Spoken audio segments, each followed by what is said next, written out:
नमस्कार दोस्तों, स्वागत है आपका हमारे चैनल सौम्या भक्ति टॉक्स में। दोस्तों, क्या आपने कभी सोचा है भारत का वो प्राचीन शहर जहां कभी एक नहीं, दो नहीं बल्कि पूरे 1000 भव्य मंदिर हुआ करते थे। आखिर क्या हुआ उन मंदिरों का और क्यों इसे मोक्ष देने वाली नगरी कहा जाता है? और सबसे बड़ा रहस्य, भगवान की वो लकड़ी की मूर्ति जो 40 साल तक पानी के अंदर छिपी रहती है और फिर एक बार दर्शन देने के लिए बाहर आती है। दोस्तों, आज हम आपको लेकर आए हैं तमिलनाडु के उस पवित्र और ऐतिहासिक शहर में जिसे दुनिया द सिटी ऑफ 1000 टेम्पल यानी कांचीपुरम के नाम से जानती है। तो ये शहर सिर्फ अपनी कांचीपुरम सिल्क साड़ियों के लिए मशहूर नहीं है, बल्कि यहाँ के मंदिरों में दफन है हजारों साल पुराने रहस्य जिन्हें सुनकर विज्ञान भी हैरान रह जाता है। कांचीपुरम भारत की उन सप्तपुरियों में से एक है जहां कदम रखते ही आपको एक अलग ऊर्जा का एहसास होता है। यहाँ का हर पत्थर, हर स्तंभ और हर मूर्ति एक अलग कहानी सुनाती है। आज के इस वीडियो में हम घूमेंगे कांचीपुरम के वो सबसे प्रसिद्ध मंदिर जैसे एकाम्बरेश्वर, वरदराज, पेरुमल और कामाक्षी अम्मन मंदिर। तो क्या आपने पत्थर की सीढ़ियों को गाते हुए सुना है, यानी ध्वनि प्रभाव, पत्थर पर चोट लगने से निकलने वाला संगीत? तमिलनाडु के कुंभकोणम में छुपा है एक ऐसा वास्तुशिल्प का चमत्कार जो आज के आधुनिक इंजीनियरों और वैज्ञानिकों के लिए भी एक अनसुलझी पहेली बना हुआ है। हम बात कर रहे हैं ऐरावतेश्वर मंदिर की, एक ऐसा मंदिर जिसे इंसानों ने नहीं बल्कि ऐसा लगता है जैसे किसी दिव्य शक्ति ने पत्थर पर कविता लिखी हो। मंदिर की सबसे बड़ी मिस्ट्री इसके पत्थरों में छिपी है। यहाँ की 7 सीढ़ियाँ जिन्हें म्यूजिकल स्टेप कहा जाता है, उन पर हल्का सा प्रहार करने मात्र से संगीत के 7 सुर निकलते हैं, यानी सा, रे, गा, मा, पा, धा, नी। आज का विज्ञान भी हैरान है कि 800 साल पहले चोल राजाओं ने पत्थरों के अंदर ऐसी ध्वनि तकनीक कैसे फिट की जिसे आज के एडवांस टूल्स के साथ भी बनाना नामुमकिन है। लेकिन दोस्तों, ये रहस्य सिर्फ संगीत तक सीमित नहीं है। आखिर क्यों इस मंदिर को एक विशाल पत्थर की रथ की तरह बनाया गया? क्या वाकई इंद्र के हाथी ऐरावत ने यहाँ के जल कुंड में स्नान कर अपना खोया हुआ सफेद रंग वापस पाया था? और वो सूक्ष्म नक्काशी जो इतनी छोटी है कि उन्हें बिना लेंस के देख पाना भी मुश्किल है, उन्हें पत्थरों पर उकेरा कैसे गया? दोस्तों, आज की इस वीडियो में हम चोल साम्राज्य के इस सबसे बड़े और गुमनाम रहस्य की परतों को खोलेंगे। तो इस वीडियो में हमारे साथ अंत तक बने रहें। मुख्य मंदिर के प्रवेश द्वार पर 7 पत्थर की सीढ़ियां हैं। इन्हें इस तरह तराशा गया है कि हर सीढ़ी अलग अलग ध्वनि आवृत्ति पैदा करती है। पूरा मंदिर एक विशाल रथ जैसा दिखता है जिसे घोड़े और हाथी खींच रहे हैं। ये भगवान शिव को समर्पित है, लेकिन इसका डिजाइन किसी युद्ध के रथ जैसा है। दोस्तों, मंदिर के स्तंभों पर ऐसी मूर्तियां हैं जो एक नाखून से भी छोटी हैं, लेकिन उनमें चेहरा गहरे और बिल्कुल स्पष्ट दिखाई देते हैं। माना जाता है कि मृत्यु के देवता यमराज को एक ऋषि ने श्राप दिया था जिससे उनके शरीर में जलन होने लगी। उन्होंने इसी मंदिर के यम तीर्थ कुंड में स्नान करके उस जलन से मुक्ति पाई थी। मंदिर के एक खम्भे पर एक ऐसी नक्काशी है जो 800 साल पहले के आर्टिफिशियल इंटेलिजेंस का या विजुअल इल्यूजन का उदाहरण है। यहाँ एक ही सर के साथ 2 अलग अलग शरीर जुड़े हैं, एक बैल और एक हाथी। अगर आप दाईं ओर से देखेंगे तो आपको बैल दिखाई देगा और बाईं ओर से देखेंगे तो हाथी। ये न केवल कला है बल्कि ये मानव मस्तिष्क के परसेप्शन यानी नजरियों को चुनौती देने के लिए बनाया गया था। ये दर्शाता है कि चोल काल में ज्यामिति कितनी उन्नत थी। इस मंदिर की दीवारों पर ऐसी मूर्तियां हैं जिन्हें मिनिएचर आर्ट का शिखर माना जाता है। यहाँ कई ऐसी नक्काशीदार आकृतियां हैं जो मात्र 1 इंच या उससे भी छोटी हैं। इनमें नर्तकियों के गहने, चेहरों के भाव और यहाँ तक कि उंगलियों के नाखून भी स्पष्ट देखे जा सकते हैं। दोस्तों उस समय बिना किसी मैग्नीफाइंग ग्लास के कड़े ग्रेनाइट पत्थर पर इतनी बारीकी से काम कैसे किया गया। शोधकर्ता आज भी हैरान है कि कारीगरों ने अपनी आंखों की रोशनी और हाथों की सटीकता को कैसे नियंत्रित किया होगा।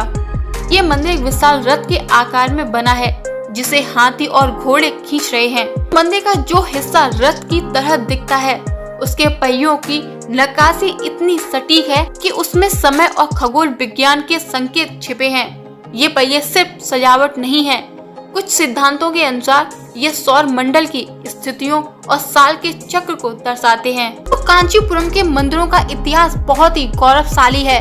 ये किसी एक राजा ने नहीं बल्कि सदियों तक अलग अलग शक्तिशाली राजवंशों ने मिलकर बनवाया था। कांचीपुरम के मंदिरों का निर्माण मुख्य रूप से 3 बड़े राजवंशों के काल में हुआ था। नंबर 1 पल्लव राजवंश। कांचीपुरम को मंदिरों का शहर बनाने की शुरुआत पल्लव राजाओं ने 6वीं से 8वीं शताब्दी के बीच की थी।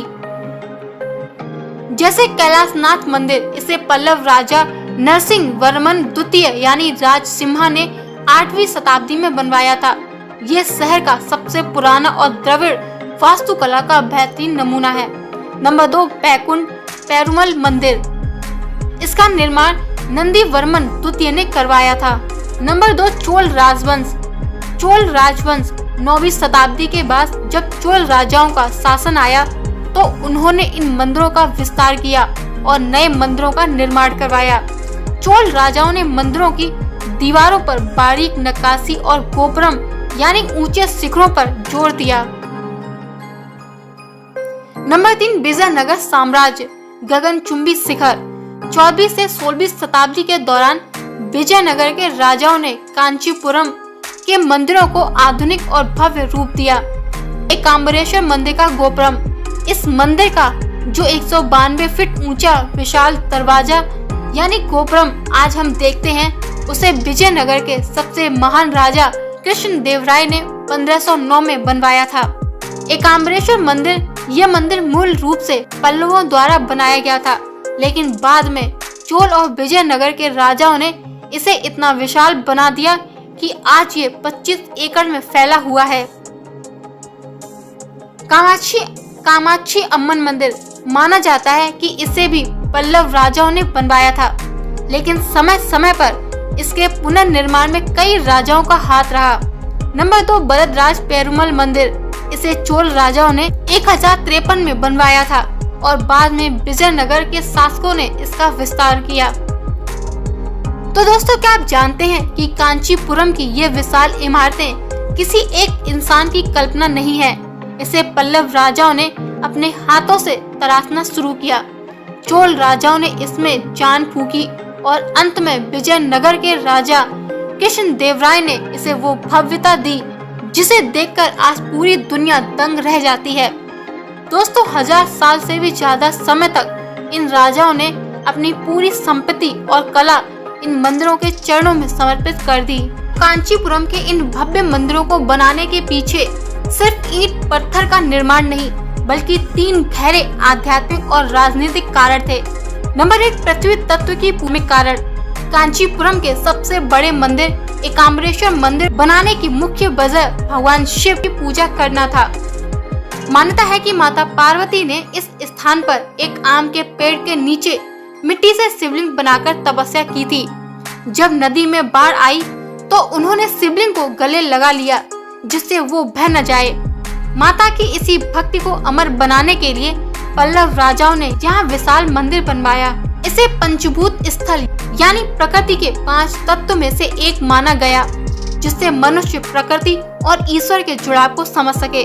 नंबर 2 मोक्ष का द्वार बनाना यानी आध्यात्मिक कारण। हिंदू धर्म के शास्त्रों में कहा गया है नगरेषु कांची यानी नगरों में सबसे श्रेष्ठ कांची है। कांचीपुरम को भारत के उन 7 पवित्र नगरियों यानी सप्तपुरी में गिना गया है जो मोक्ष यानी जन्म मरण के चक्र से मुक्ति प्रदान करती है। राजाओं का मानना था कि इतने भव्य मंदिर बनाने से ये शहर ज्ञान और आध्यात्म का केंद्र बनेगा। यहाँ आकर कोई भी साधारण मनुष्य ईश्वर के करीब जा सकता है। नंबर 3, शक्ति और कला का प्रदर्शन यानी राजनीतिक और रणनीतिक कारण। प्राचीन काल में राजा अपनी शक्ति और साम्राज्य की वृद्धि को दिखाने के लिए मंदिरों का निर्माण करते थे। ये मंदिर केवल पूजा के स्थान नहीं थे, बल्कि शिक्षा के केंद्र थे। पल्लव और चोल राजाओं ने इन्हें इसलिए बनवाया जिससे यहाँ कला, संगीत, नृत्य और संस्कृत भाषा का प्रचार हो सके। ये मंदिर इतने विशाल और मजबूत बनाए गए थे कि युद्ध के समय ये पूरे शहर के लिए एक किले यानी फोर्ट का काम करते थे। नंबर 4, शक्तिपीठ की स्थापना यानी कामाक्षी अम्मन मंदिर। कामाक्षी अम्मन मंदिर को बनाने की वजह ये थी कि ये 51 शक्तिपीठों में से एक है। माना जाता है कि यहाँ माता सती की नाभि गिरी थी। राजाओं ने शोहरत बढ़े बल्कि इसलिए बनवाए जिससे जब कलयुग में इंसान भटक जाए तो उन्हें इन मंदिरों की शांति और वास्तुकला उसे अपने वापस अपनी संस्कृति और जड़ों की याद दिला सके। दोस्तों, क्या पत्थर गा सकते हैं? क्या 800 साल पहले इंजीनियरों के पास ऐसी तकनीक थी जो आज के सुपर कंप्यूटर भी नहीं समझ सकते?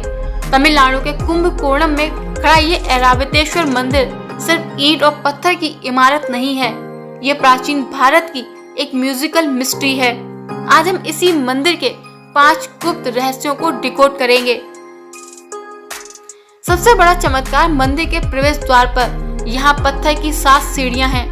जब आप इस पर हल्का सा प्रहार करते हैं तो ये किसी वाद्य यंत्र की तरह संगीत के 7 सुर यानी सा, रे, गा, मा, पा निकलती हैं।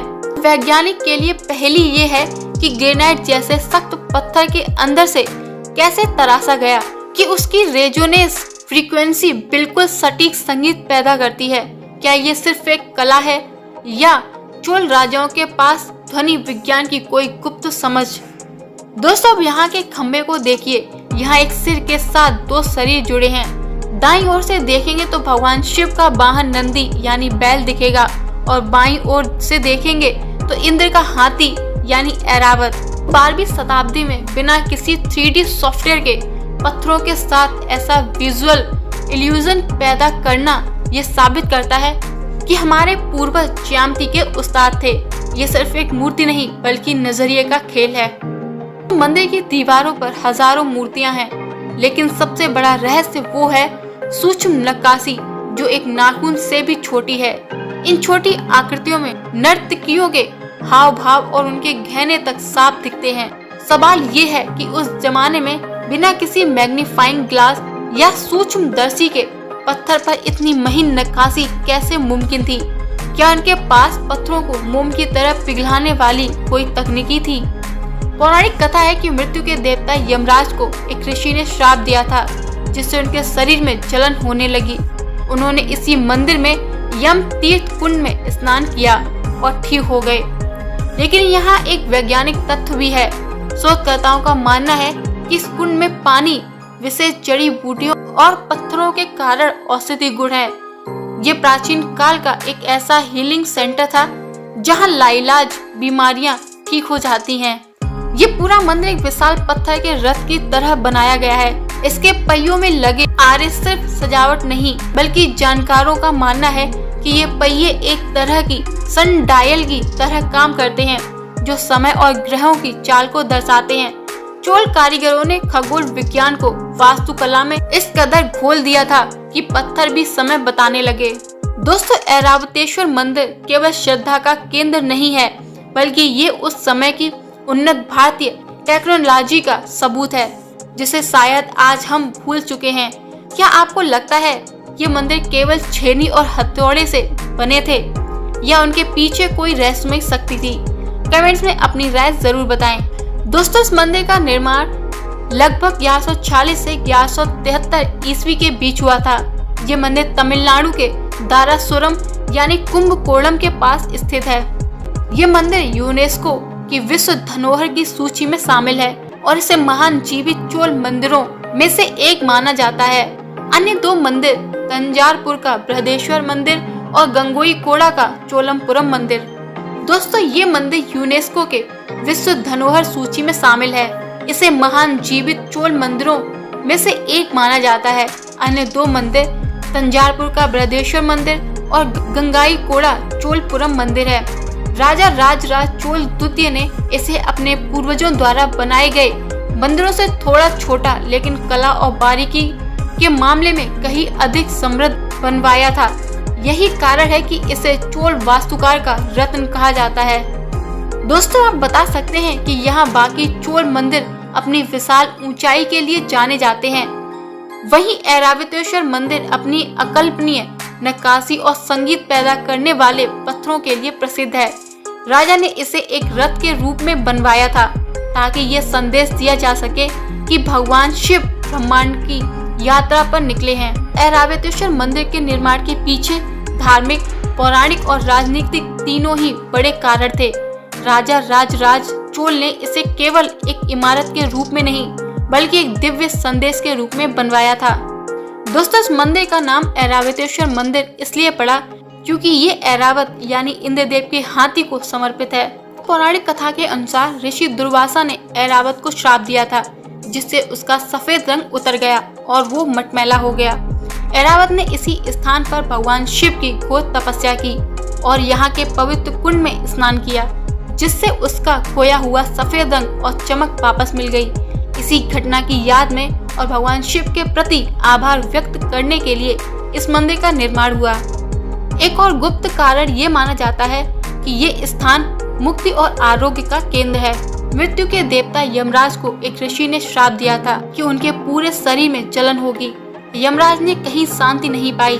अंत में वे इसी स्थान पर आए और यहीं के यम तीर्थ कुंड में स्नान किया। राजा चाहते थे कि ये मंदिर एक ऐसे स्थान के रूप में जाना जाए जहां लोग अपने पापों और कष्टों यानी शारीरिक और मानसिक से मुक्ति पा सके। राजराज चोल द्वितीय के पूर्वजों यानी राजराज चोल और राजेंद्र चोल ने तंजावुर राजराज चोल द्वितीय ने अपनी विरासत को अमर बनाना चाहते थे। उन्होंने सोचा कि यदि वे विशालता में पिछले मंदिरों को पीछे नहीं छोड़ सकते तो वे बारीकी और कला में दुनिया को मात देंगे। इसलिए उन्होंने इस मंदिर को एक विशाल रथ जैसा आकार दिया।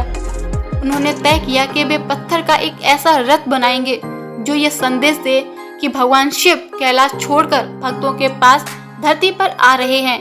उन्होंने संगीत को पत्थरों में कैद किया ताकि आने वाली पीढ़ियों को पता चले कि चोल साम्राज्य सिर्फ युद्धों में नहीं बल्कि विज्ञान और कला की पराकाष्ठा में भी सबसे आगे थे। दोस्तों, अब आइए जानते हैं कांचीपुरम मंदिर के कुछ सीक्रेट फैक्ट्स के बारे में। एकाम्रेश्वर मंदिर के परिसर में एक विशाल आम का पेड़ है। माना जाता है कि ये पेड़ 3500 साल से भी ज्यादा पुराना है।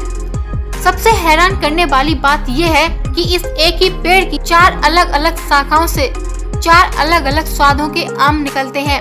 ये 4 शाखाएं हिंदू धर्म के 4 वेदों यानी ऋग्वेद, यजुर्वेद, सामवेद और अथर्ववेद का प्रतीक मानी जाती हैं। वरदराज पेरुमल मंदिर की छत पर सोने और चांदी की 2 छिपकलियां बनी हुई हैं, जिनके साथ सूरज और चांद के चित्र भी हैं। लोग सीढ़ी लगाकर इन्हें छूने के लिए घंटों लाइन में खड़े रहते हैं। कहा जाता है कि इन छिपकलियों को छूने से इंसान की कुंडली से सभी दोष यानी विशेषकर छिपकली गिरने से होने वाले अपशगुन और पाप खत्म हो जाते हैं। इसके पीछे इंद्रदेव के श्राप से जुड़ी एक प्राचीन कहानी है। अति बरदार की 40 साल पुरानी मिस्ट्री ये इस शहर का सबसे बड़ा और अनसुना रहस्य है। भगवान वरदराज की एक मूल मूर्ति अंजीर की लकड़ी से बनी है, जिसे मंदिर के सरोवर के अंदर चांदी के संदूक में पानी के नीचे छिपाकर रखा जाता है। ये मूर्ति हर 40 साल में केवल एक बार दर्शन के लिए बाहर निकाली जाती है और सिर्फ 48 दिनों तक बाहर रहती है। पिछली बार ये 2019 में निकली थी। अब अगली बार 2059 में बाहर आएगी। दोस्तों, कैलाशनाथ मंदिर की बनावट ऐसी है कि यहाँ के गर्भगृह में की गई प्रार्थना की गूंज खासकर फ्रीक्वेंसी पैदा करती है। यहाँ के पत्थरों को इस तरह तराशा गया है कि वे संगीत के वाद्य यंत्रों की तरह ध्वनि उत्पन्न करते हैं। ये प्राचीन भारतीय का एक अद्भुत नमूना है। एकाम्रेश्वर मंदिर में एक बहुत ही संकरा रास्ता है जिसे पुनर्जन्म द्वार कहा जाता है। माना जाता है कि जो व्यक्ति इस बहुत ही पतले रास्ते में रेंगकर सफलतापूर्वक बाहर निकल जाता है, उसे जन्म मरण के चक्र से मुक्ति मिल जाती है और वो मोक्ष प्राप्त करता है। कांचीपुरम का हर मंदिर विज्ञान और आस्था की एक ऐसी पहेली है जिसे सुलझाना नामुमकिन है। ये रहस्य हमें बताते हैं कि हमारे पूर्वजों के पास कितनी गहरी समझ थी।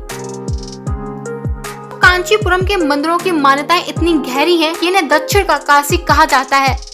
नंबर 1, मोक्ष प्राप्ति की मान्यता यानी सप्तपुरी। सबसे बड़ी मान्यता ये है कि कांचीपुरम उन 7 शहरों यानी सप्तपुरी में से एक है जहां दर्शन मात्र से मनुष्य को मोक्ष मिलता है। शास्त्रों में कहा गया है कि अयोध्या, मथुरा, माया यानी हरिद्वार, काशी, कांची, अवंतिका यानी उज्जैन और द्वारका, इन 7 जगहों पर जाने से जन्म मरण का चक्र समाप्त हो जाता है। नंबर 2, पृथ्वी तत्व की साक्षात उपस्थिति यानी एकांबरेश्वर मंदिर। यहाँ भगवान शिव यानी पृथ्वी लिंगम के रूप में विराजमान है। माना जाता है कि माता पार्वती ने रेत से शिवलिंग बनाया था और जब पास की नदी में बाढ़ आई तो उन्होंने अपनी बाहों से शिवलिंग को पकड़ लिया। आज भी यहाँ के मुख्य शिवलिंग पर माता की चूड़ियां और बाहों के निशान देखे जा सकते हैं।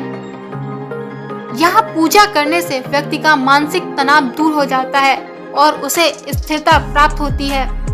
नंबर 3, संतान प्राप्ति और सुखी वैवाहिक जीवन यानी कामाक्षी अम्मन।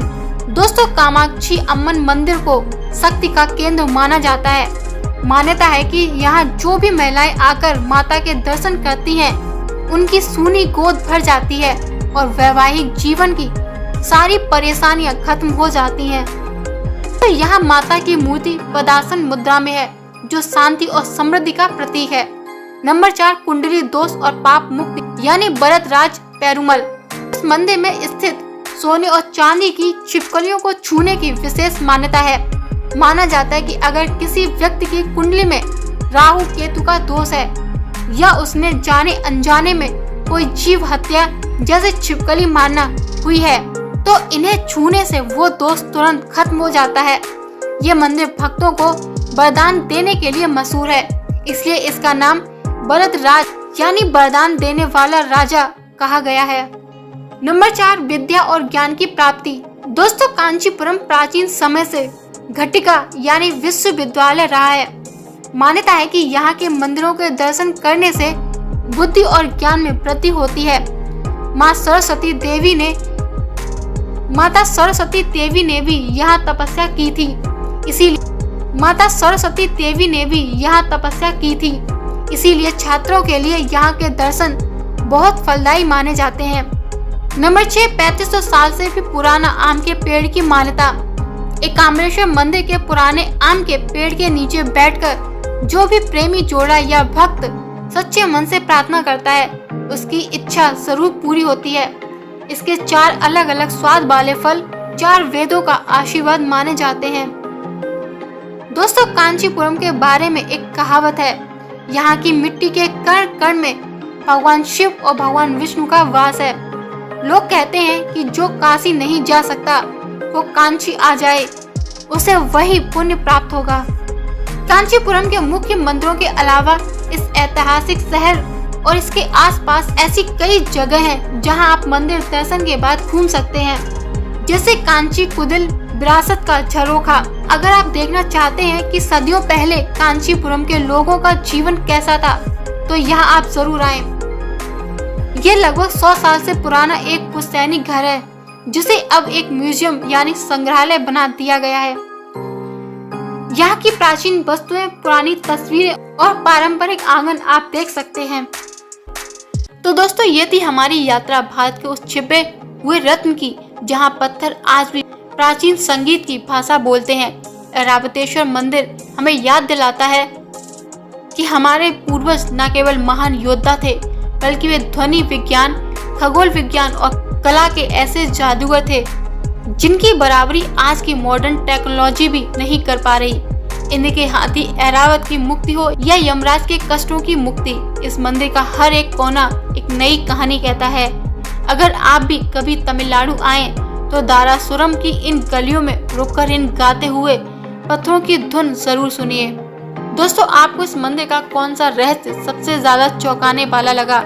क्या वो गाती हुई सीढ़ियां थी या वो हाथी और बैल वाला इल्यूजन, हमें कमेंट्स में जरूर बताएं।